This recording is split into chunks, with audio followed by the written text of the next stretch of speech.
আসসালামু আলাইকুম ওয়া রাহমাতুল্লাহ। প্রিয় দিনীবেরা, আশা করি আল্লাহ তাআলা একান্ত রহমতে ভালো আছেন, আলহামদুলিল্লাহ।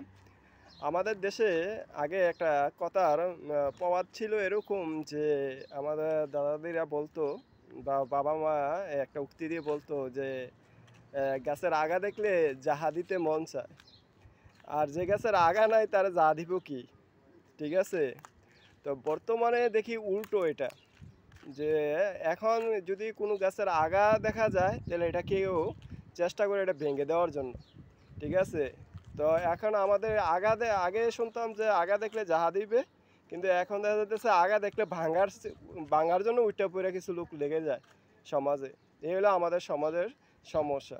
তাই আমরা আসুন অন্যের ক্ষতি, অন্যের উন্নতি দেখে, যেকোনো বিষয়ে উন্নতি দেখে আমরা যেন হিংসায় লিপ্ত না হই। আরও যেন দোয়া করি, আরও যেন তাদেরকে সহযোগিতার হাত বাড়ায় দেয় যে এটা তো সুন্দর এগিয়ে যাচ্ছে, এই ছেলেটা এগিয়ে যাচ্ছে বা এই সমাজ এগিয়ে যাচ্ছে, তাদেরকে আমরা সবাই সম্মিলিতভাবে সহযোগিতা করব।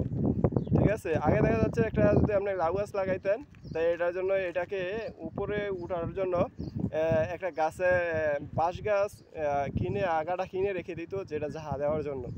তো এখন আমরা কিন্তু দেখা যাচ্ছে আমাদের সমাজে যে কোনো একটা উন্নতি দেখবে তাকে কীভাবে ডাবানো যায় এই চিন্তা আমরা করে থাকি। আমরা ঝাড়া দেওয়ার বদলে বাঁশ দেওয়ার চিন্তা ভাবনা করতে থাকি। তা আল্লাহ তাআলা আমাদেরকে রক্ষা করুক এসব হিংসা প্রতিহিংসা থেকে। আসসালামু আলাইকুম ওয়া রাহমাতুল্লাহ।